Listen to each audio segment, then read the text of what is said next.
Good afternoon, and thank you for joining today's webinar, Moderating Focus Groups. My name is Joanna Eisman, and I'm the Program Coordinator of the New York City, Long Island, Lower Tri-County Public Health Training Center. Before we begin today's presentation, I want to review a few points on how to use Adobe Connect and about how today's presentation will flow. For those of you on the conference line, if you have not already, please make sure you join the Adobe Connect meeting. That link was sent out via a confirmation email after you registered. The Adobe Connect meeting is how you view the slide presentation. We ask that everyone on the phone please mute your phone line during the presentation to prevent any background noise or interruptions. In addition, please do not put your phone on hold during the conference call, as this will prompt everyone on the line to hear the hold beeps from your phone. If at any point during the presentation you have questions, feel free to ask. You can indicate you have a question by pressing the hand raise button on the upper left hand of the Adobe Connect screen. It is a person with their right hand raised. Alternatively, you can type a question into the chat box, and we'll see this and ask your question for you. Today's webinar is being recorded, and it will be available on our Public Health Training Center training catalog. An announcement will be sent out to everybody on the line today to notify you that the recording is up for viewing. And now I will turn it over to Marita Merman, Director of the Public Health Training Center. I emailed her. Okay. Wonderful. Thank you, Joanna. It gives me great pleasure to introduce our speaker for today, Dr. Diana Hernandez. Dr. Hernandez is an assistant professor in the Department of Biomedical Sciences here at Columbia University, Mailman School of Public Health. She teaches our MPH students a full semester course in the use of qualitative methods. She's also recently designed a new course in using Atlas TI to evaluate qualitative methods. I'm now going to ask Dr. Hernandez, who would like to tell you a little bit about her research to describe the variety of projects that she's involved with. Diana?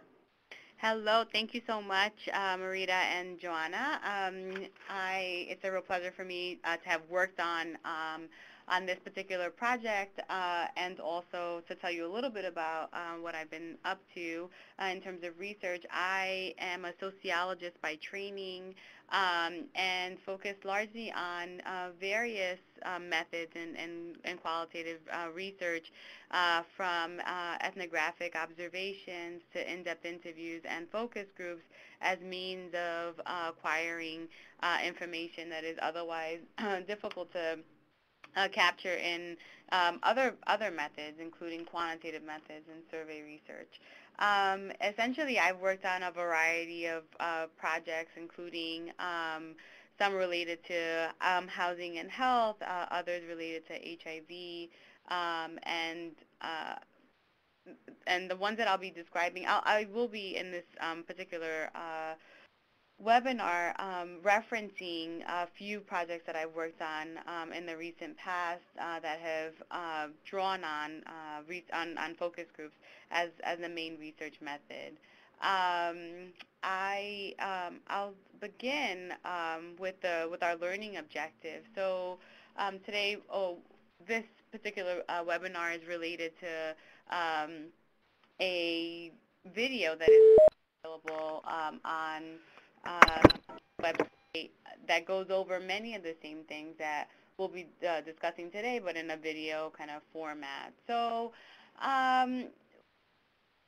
the main focus of today's talk is kind of carrying out a focus group and really thinking about it from a moderator perspective. So as a moderator, as someone who is collecting the data and interested in kind of addressing and answering a question of import, how do you actually do it? So we'll be focusing on planning and logistical issues, moderator techniques, including listening and open-ended questions and probing, so that participants are encouraged to be much more active in their participation throughout the focus group, and also managing the logistical executions of focus groups that are, we will touch a little bit on the kind of aftermath of the focus group, but a lot of our work will actually be in the actual execution of the focus group,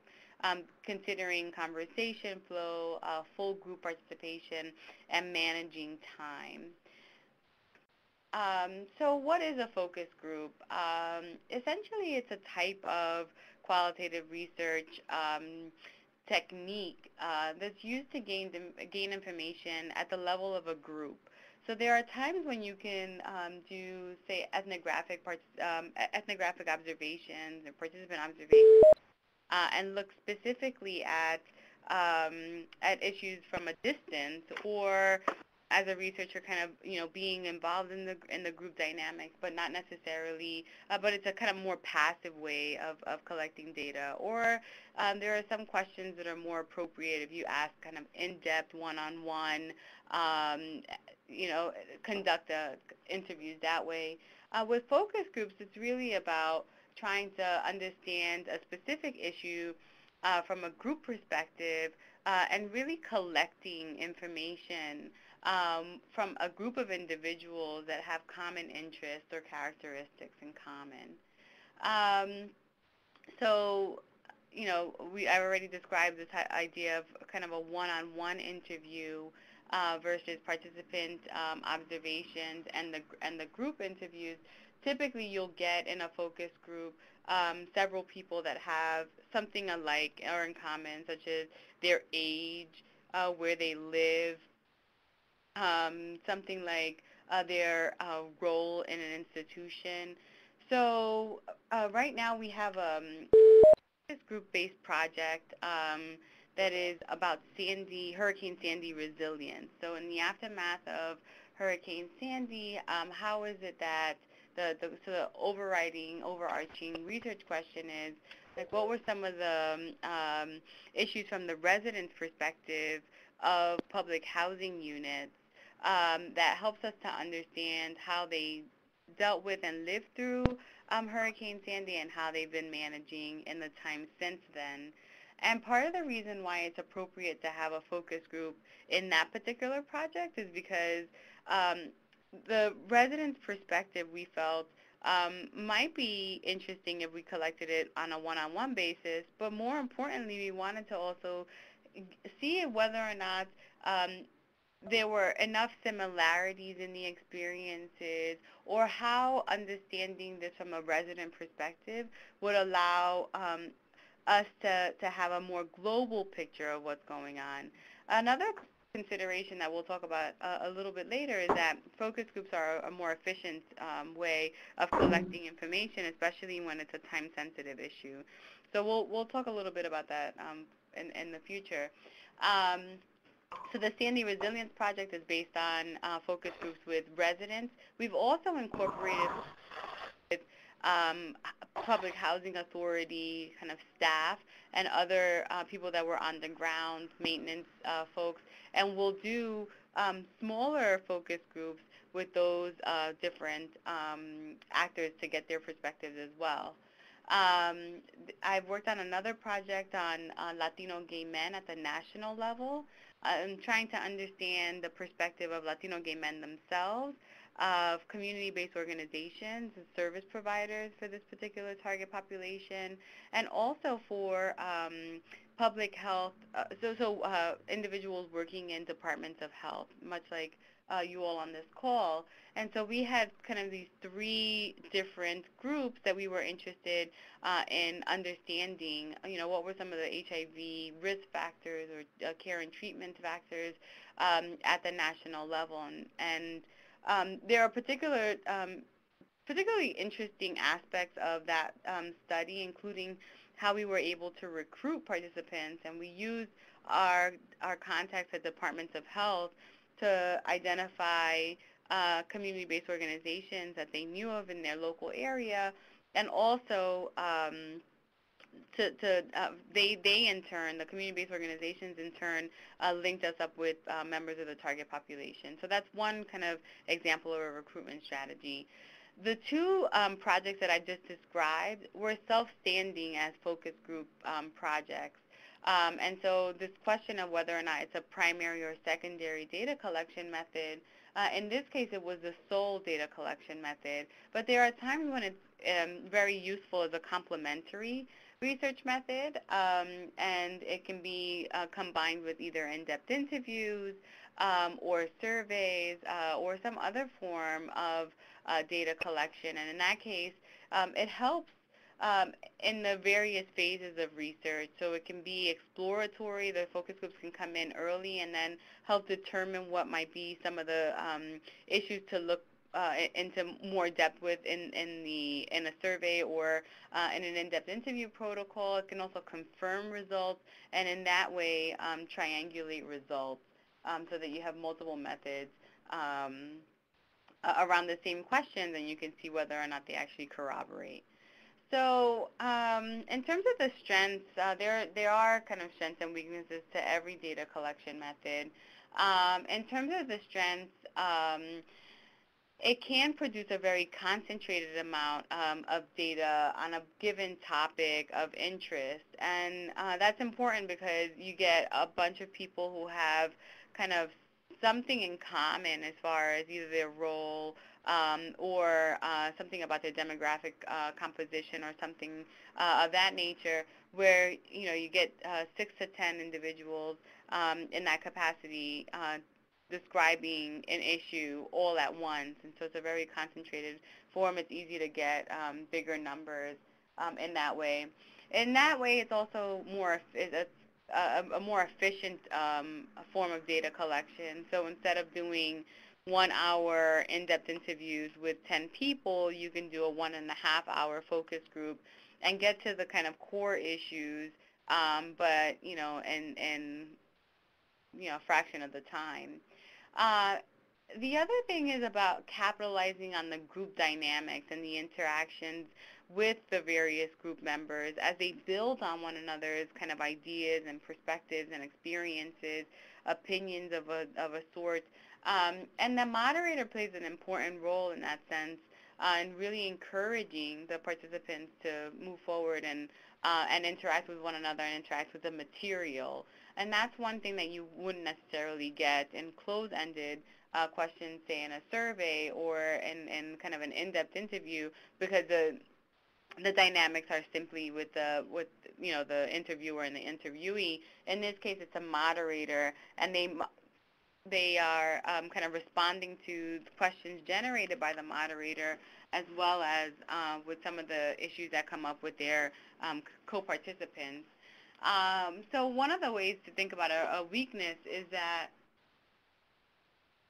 I hear,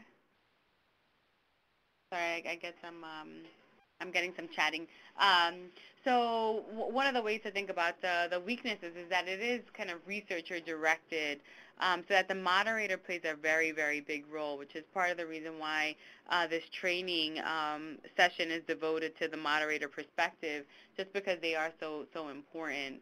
And there are particular challenges to managing or facilitating a group and still gleaning and getting all the information necessary to answer a particular research question. I do want to, at this point, yeah, everything is good. Thank you. I do want to encourage you, if you have a question, you can include it in the chat function on the webinar, or feel free if I'm going too quickly or if there's something that you'd like to understand a little bit better in the interim. But I will have time, there will be time to discuss some of this later. So when are focus groups appropriate? I guess there are 3 questions that you might consider. How would a group react to your topic of interest or research question? Would a group be able to richly contribute to the topic of interest? And would your research question benefit from group interaction? Having those questions in the back of your mind may help you to determine whether or not focus groups are appropriate. So if we go back to the example of public housing residents in the in the aftermath of Sandy and issues around resilience, we have several options in terms of getting the answer to that particular question, understanding elements of neighbors and how close they are, and part of the outcome that we're interested in getting in that particular project is a curriculum to really help with the kind of best practices and lessons learned of that particular experience. In that sense, it's very important because so much of that is derived from interactions with neighbors and with others. We felt it was more appropriate to do a focus group-based data collection. Also, given the fact that we don't have much time. There was a similar project done with Hurricane Sandy while people were in their kind of temporary settings, and they also found focus groups to be a very appropriate way of getting information because the experience was also shared. So people in public housing at that point in our study with Sandy have all shared in that experience. Some of them evacuated, some of them didn't, various dynamics, but they all did share in that experience in the same place. So, these are kind of questions to consider around the appropriateness of focus groups and when they are. So I'd like to go over some key logistical issues, and the video does do this in a quite in-depth way. But really to begin is to think about what are some of the ethical concerns in focus groups.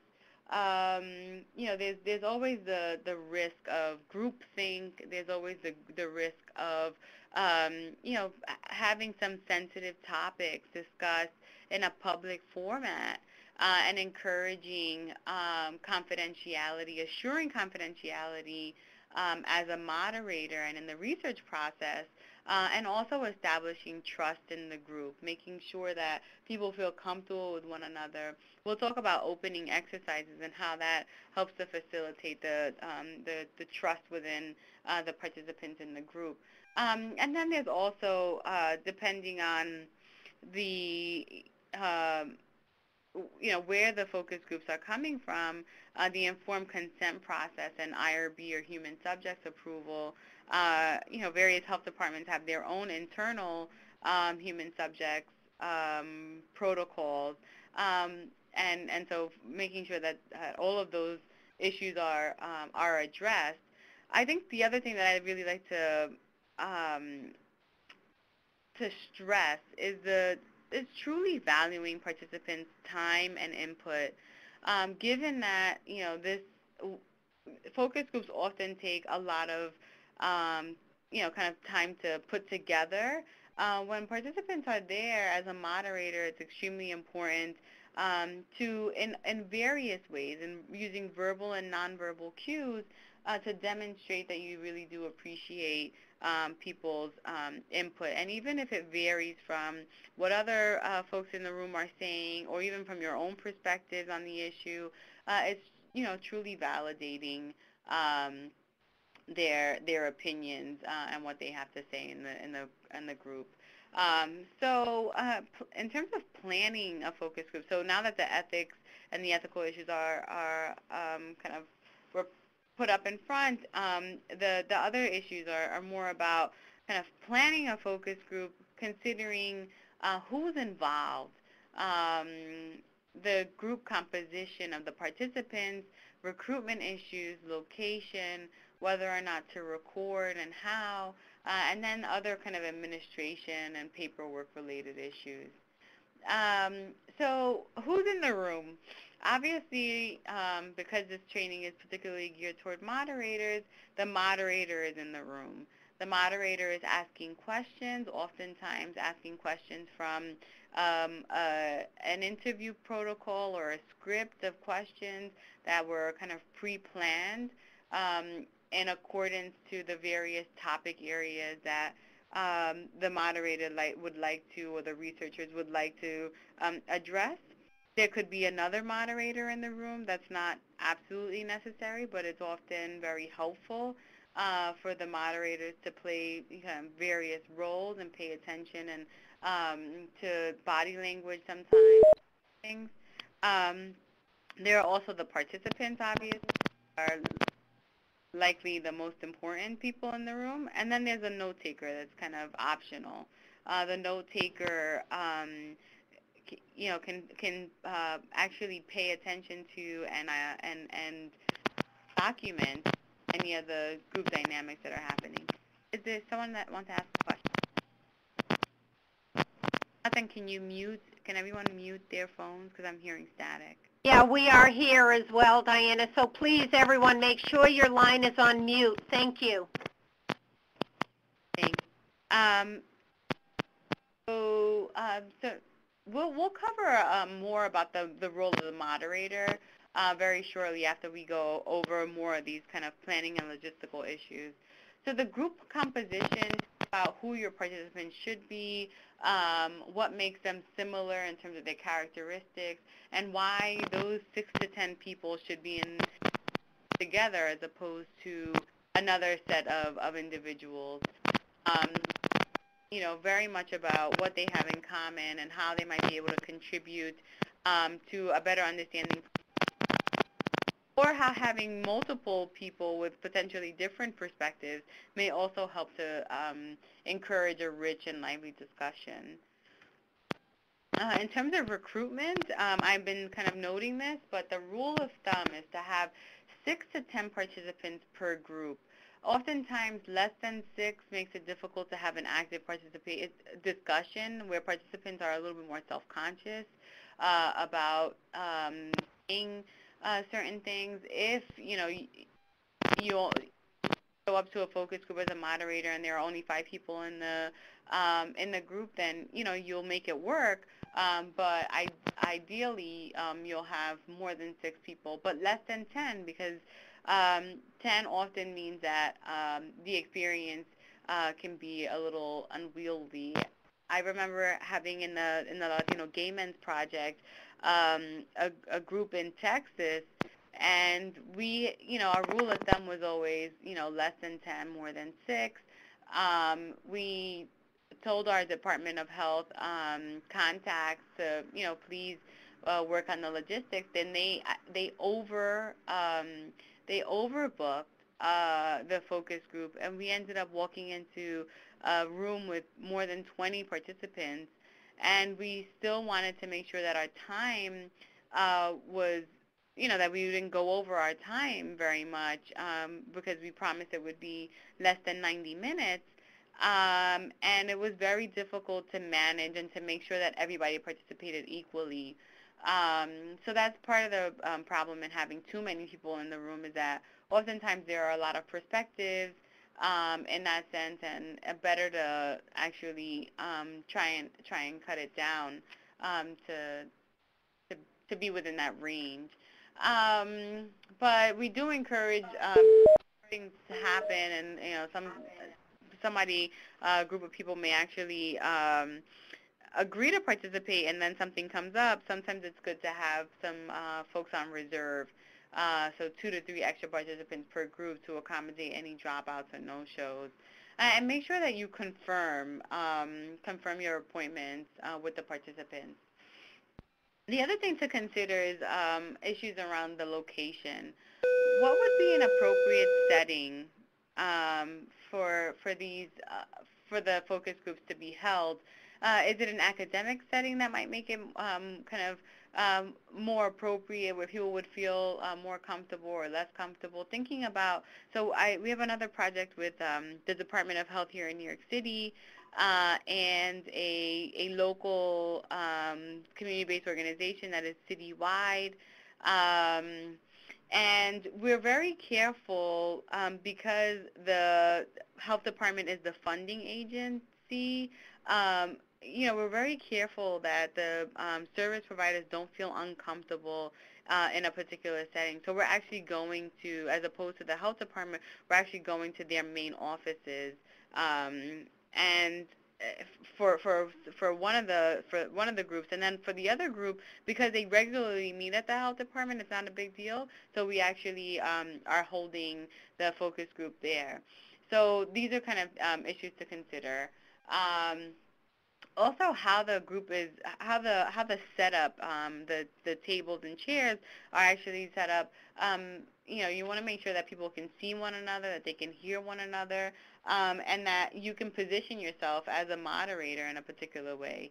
And then also thinking about a centrally located venue, so that you're mostly accommodating the participants rather than you as a moderator.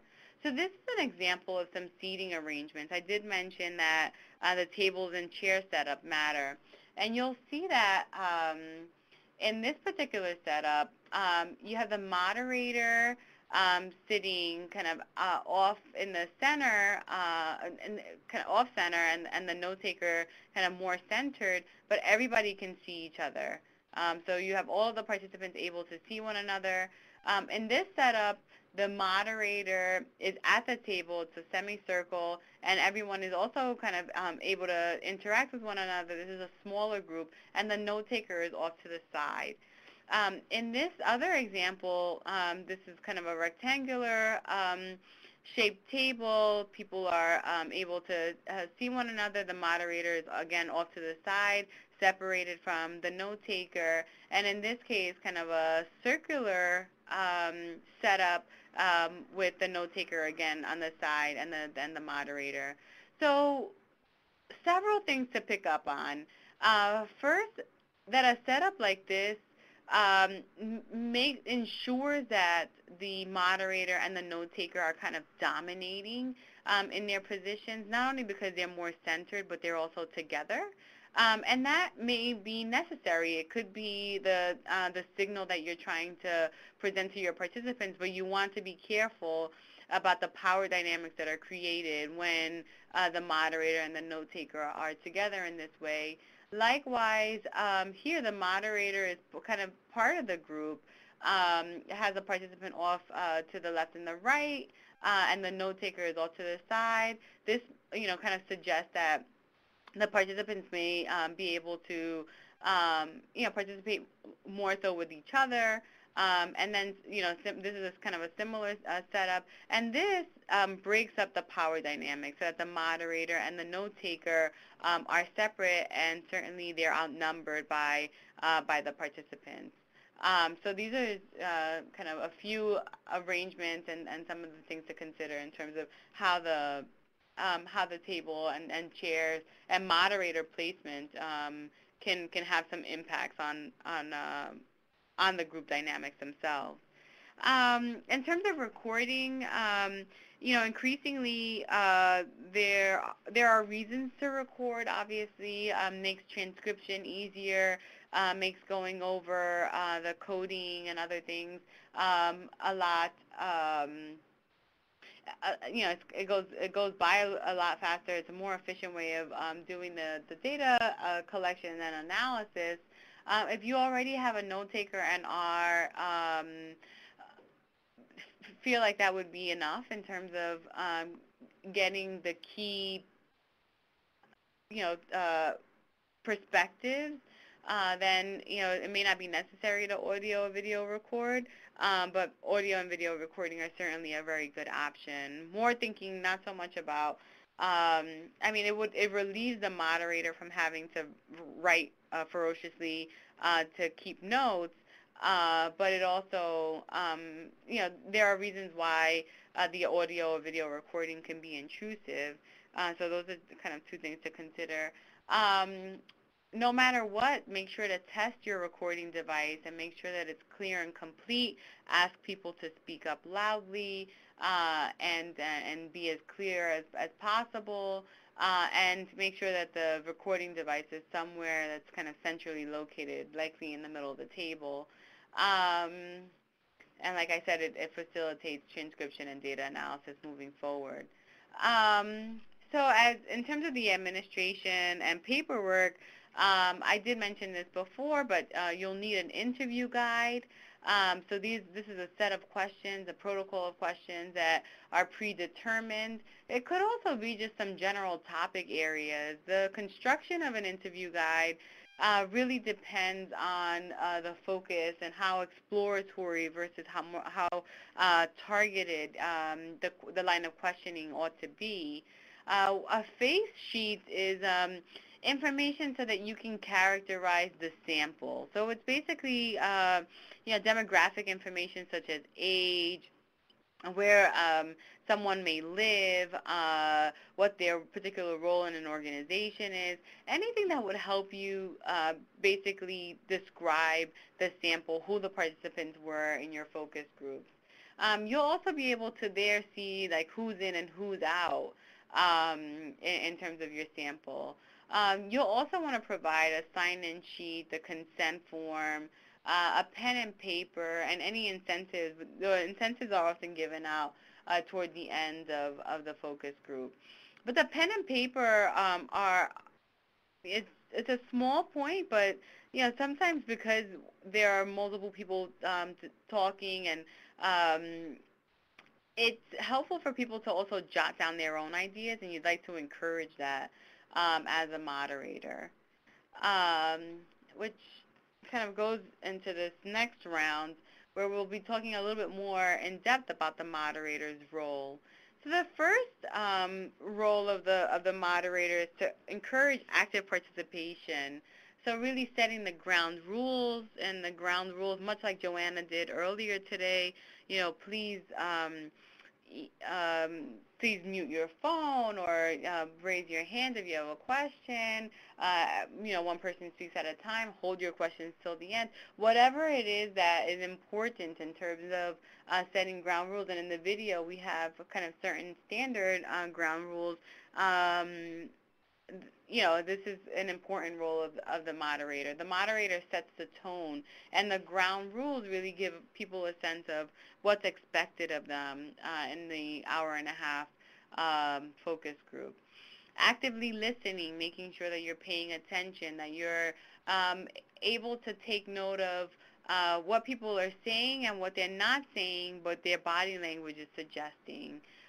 Thinking about these verbal and nonverbal cues. So the moderator is extremely, should be keen to those kinds of issues.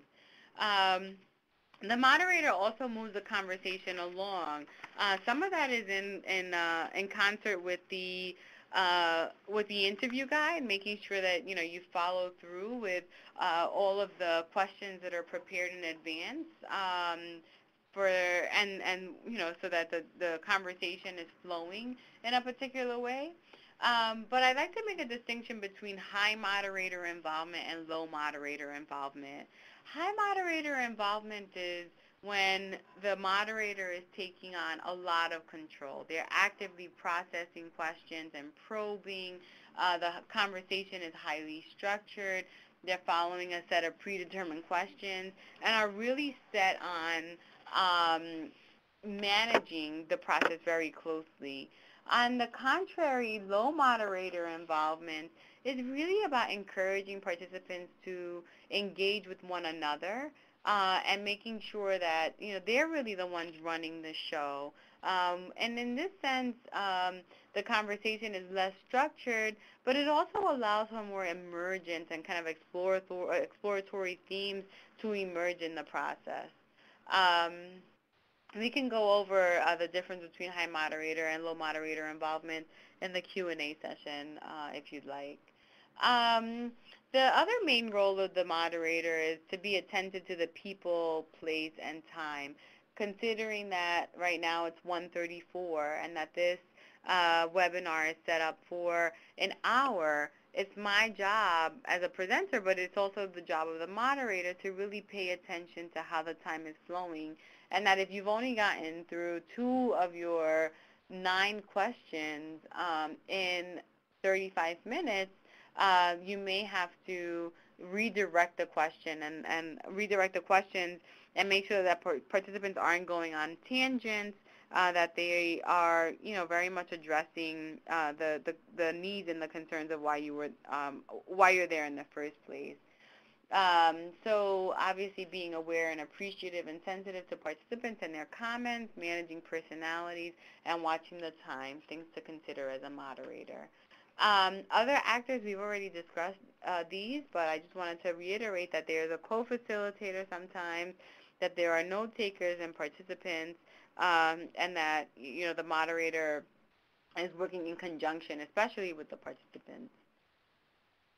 So in terms of focus group execution, executing a focus group means that as a moderator, you're responsible for doing a few things, much like I did before, and this may actually happen in another setting where Joanna set up the ground rules, and then Marita went on to introduce me as the speaker, and then I went on to introduce a little bit about myself and the kind of project that I've worked on. It's also important the moderator should establish some level of connection with the participants early on. And the easiest way to do that is by modeling and just kind of being open, him or herself.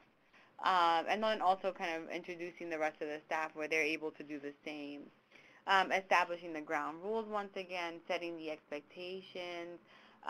We expect everyone to participate. We really value your participation.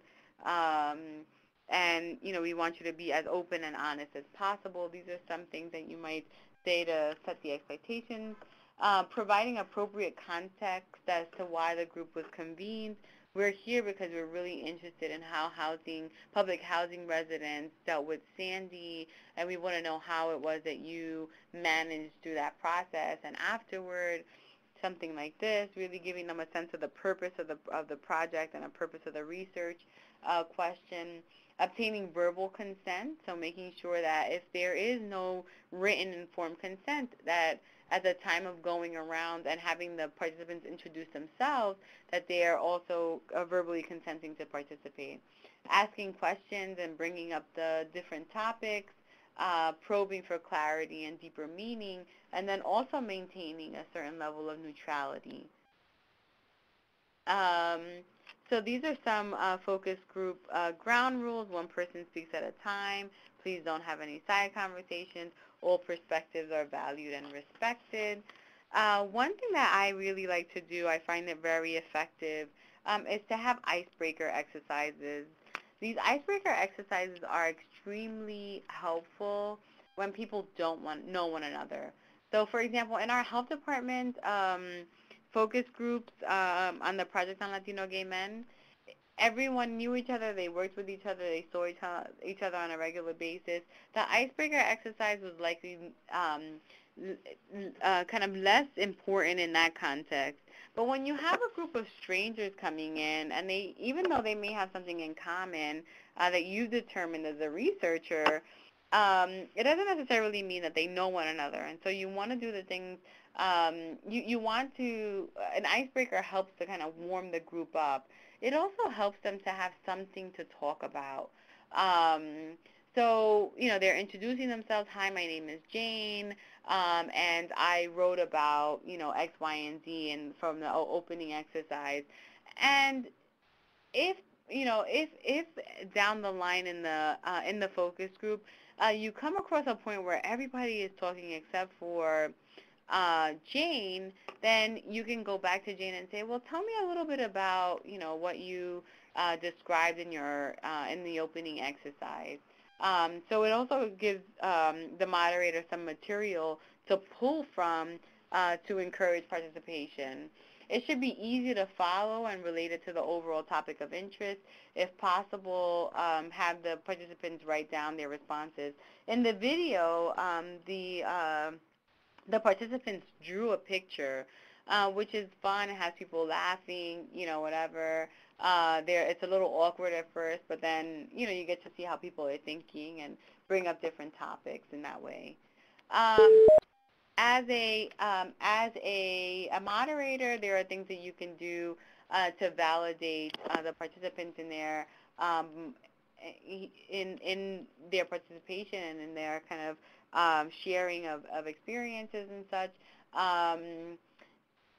There are common examples that I often draw on, kind of head nodding, saying mm-hmm, and making eye contact, making sure that they know that you're listening, that you're interested, that they're understood. And if that's not the case, then you should go on and ask follow-up questions. And ways of moving the conversation along would be drawing on certain cues or phrases to make sure that the conversation is moving in the direction that you've set forth in your interview protocol, making sure that the transitions are clear. Okay, well, now we're going to talk about X, Y, and Z. Making sure that the questions are kind of directed, tracking back and forth where you say, well, Jane, you said this, but, what about you, Carlos? What did you think about this? And then probing, which are, well, Carlos, you said, what do you mean by engaging the health department staff or something like this? And then redirecting tangents. Okay, Ricky, that's kind of outside of the scope of what we're interested in exploring this time around. How could you bring it back to the question of, X, Y, or Z?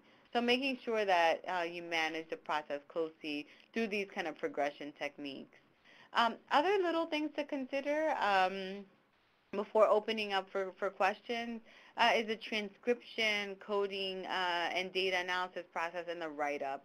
So there are additional resources on the website that help with using Atlas TI or mixed methods or kind of a basic summation of qualitative research methods. I would encourage all of you to kind of look through those resources. But consider focus groups to be yet another form of data collection where transcription, is kind of a live feed of whatever happened during that focus group. It enables kind of a more efficient coding and data analysis process that follows along with, other methods. If you were doing in-depth interviews, you would do the same thing, transcribe and then code and do data analysis. And the write-up also is basically drawing on direct quotes. And potentially some of the note-taker perspectives, but largely it's about, using the same direct quote structure for reporting back on what participants said. And so with that, I'd like to now open up the conversation for, I'd like to open it up for questions if you have any. Feel free to unmute. Diana, thank you so much. That was a really great and thorough presentation. We have the next about 15 minutes for questions and discussion. Please feel free to unmute your line. You may type a question in the chat box on the bottom right of the screen. You can raise your hand.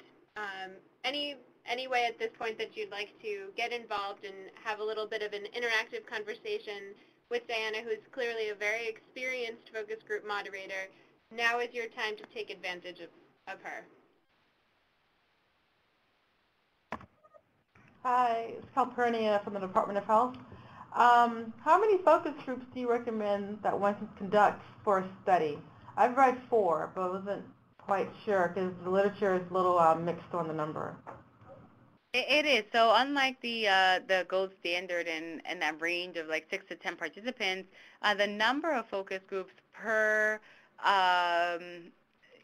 per project isn't necessarily clear.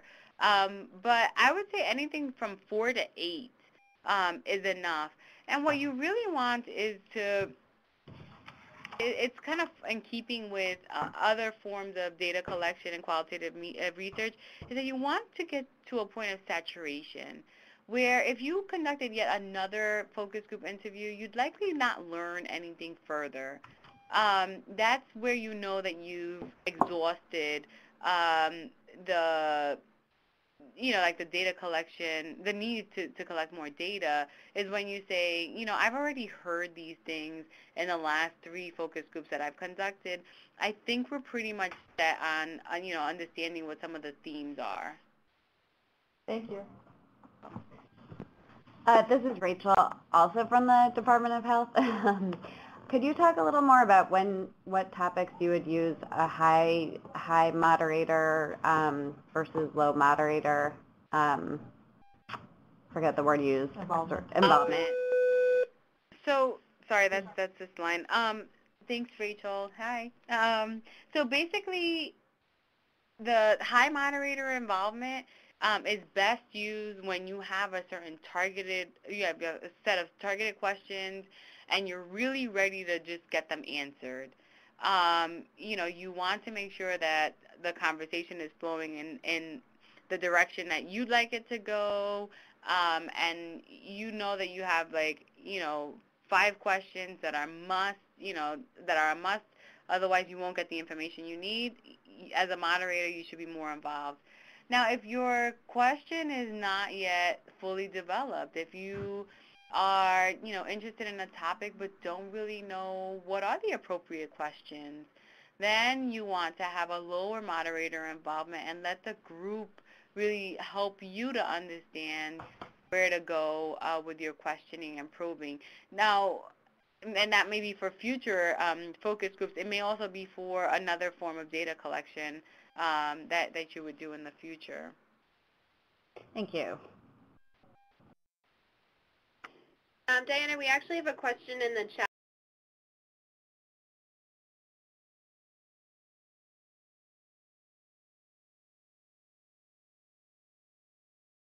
To the facilitation of the group. So just like, I'll go back to this other example of the seating arrangement. So, it's the same dynamic. So the note taker, the co-facilitator, can also act as a note taker, or can be, it really depends. I've co-moderated, co-facilitated focus groups, and we've played different roles. At times, if I'm more familiar with the content, then the other person plays a more supportive role and does things like the administrative paperwork, or just make sure that we're getting through all of the topic areas. But much like, I'm trying to make sure we get the green thing, but it's a little hard for me to demonstrate here, but let's say on the top left-hand corner, you would still have the same power dynamic, and if you have a note taker in addition to another co-facilitator, it would be very kind of researcher heavy. So my suggestion would be that it look more like either the bottom left-hand corner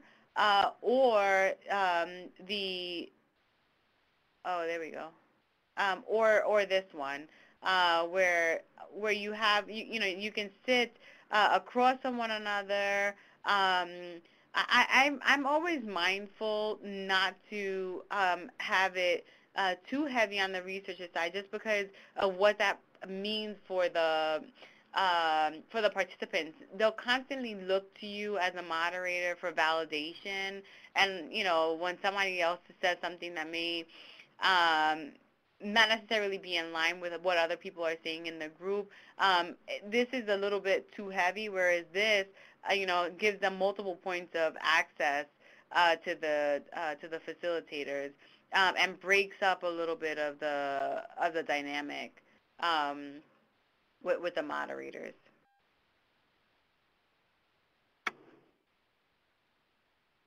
Are there any other questions at this point? Again, feel free to just unmute your line and speak. We have, certainly more than enough control, so we can just unmute lines.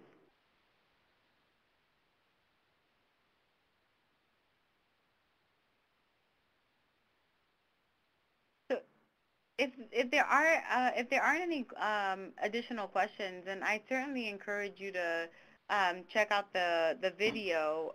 It does go over a lot of the same materials but just, in kind of a more interactive way. Um, and John, I put up the website, the handle. So, and if you have any questions, here's my contact information. Feel free to send me any questions you may have via email. Again, I'll just emphasize, this is Marita. The link that Diana is referring to in the video is what you heard during our monthly advisory committee calls, all at the end of last year, saying it will be launching, it will be launching. Well, Diana is the expert, and it's a 28-minute video really demonstrating specific techniques that she just talked about for the moderators. So Diana, you did a great job on that. Thank you. Diana? Yes. We have another question. Can you give some examples of icebreaker activities? Ooh, okay. So there are a few. If you have like a whiteboard, you can have like one of those word cloud kinds of things, and you can have people react to a particular question or topic in one word, and then also, have them introduce themselves and their role, or you can also have them draw a picture on a particular topic. You can have them write a few sentences about, let's say going back to the Sandy example, recall where you were during the, like, just go back in time, consider it, and then write a few sentences about it, like where were you and who were the people around you, so we can get a sense of, who the social support that they were drawing from. So there are a few examples like that. If you have an easel and like one of the larger Post-it note, like the whiteboard, not whiteboard, but you have different perspectives and then put it around the room.